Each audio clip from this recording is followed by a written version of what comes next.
MP হিসাবে আপনাদের কষ্ট আমি অনুভব করি না, ব্যারিস্টার হিসাবে আপনাদের কষ্ট আমি অনুভব করি না।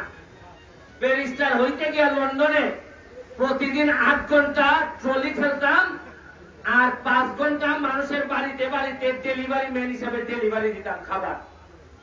ওই সময় আমি বুঝতাম যে 8 ঘন্টা পরে 5টা মিনিট কাম করতে শরীর চলতো না, মনে হইতো কখন বাসায় যায় মুখে একটা রেস্ট নিব, একটু বিছনার মধ্যে পড়ে থাকবো।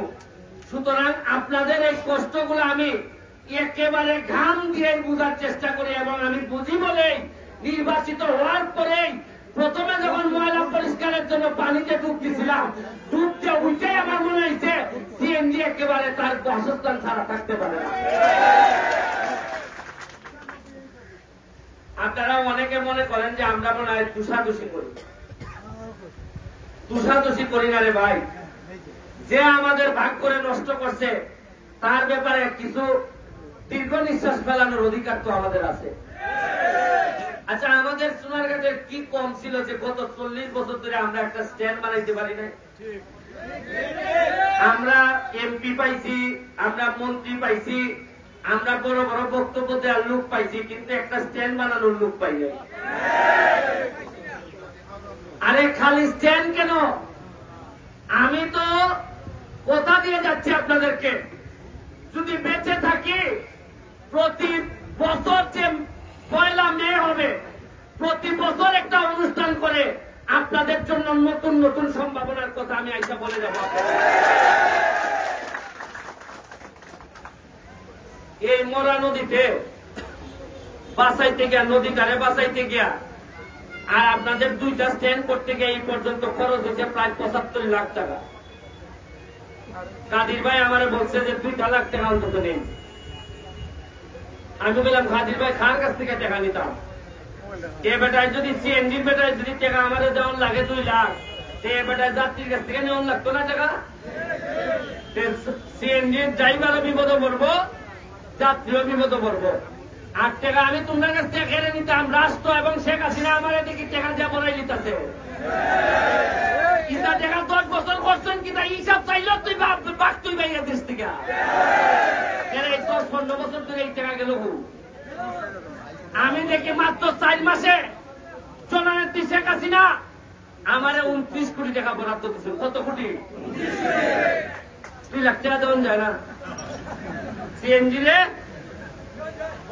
এর লাগে আমি নির্বাচনের সময় কইছিলাম মজা মারে মজা ভাই, আর আমরা খালি পরিচয় ভাই বুঝলাম নি।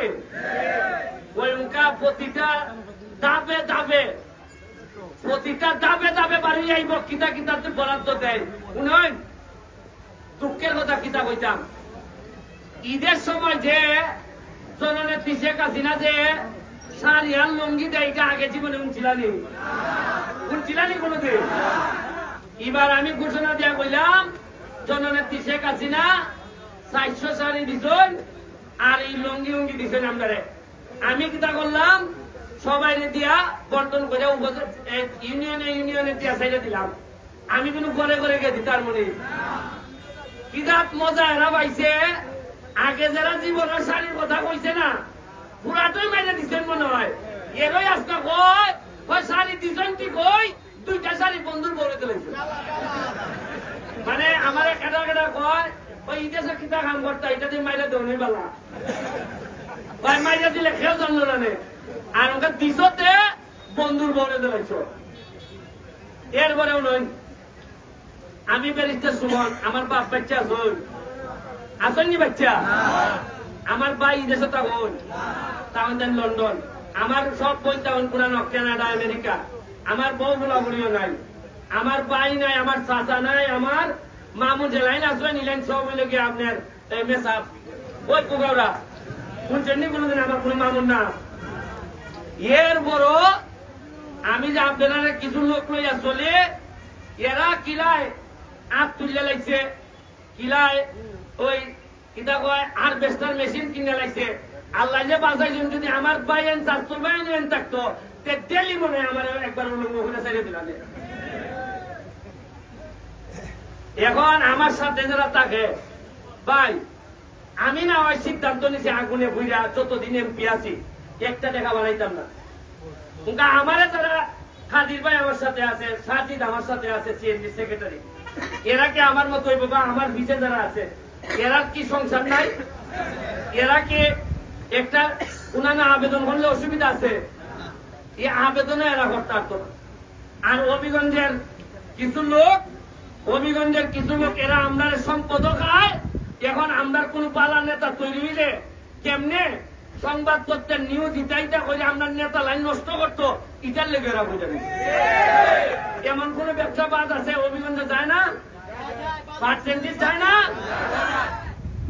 শ্রীমঙ্গল যায় না পার্সেন্টেজ? বলে না একটা জিনিস শুনুন, ইটা কইলে তো বেলা আমি খাইছি গুড়।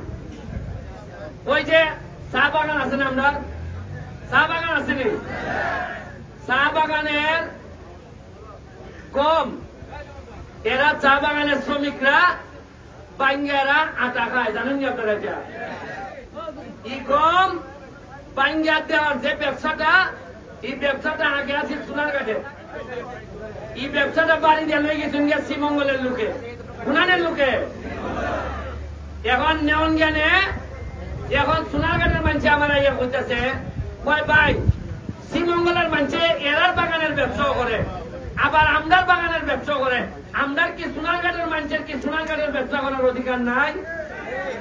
এই কথা কইল সাইটিতে মানুষে কয়েকটা আমরা সোনারঘাটের মানুষে মানে সান্দাবাজি আরম্ভ করছে।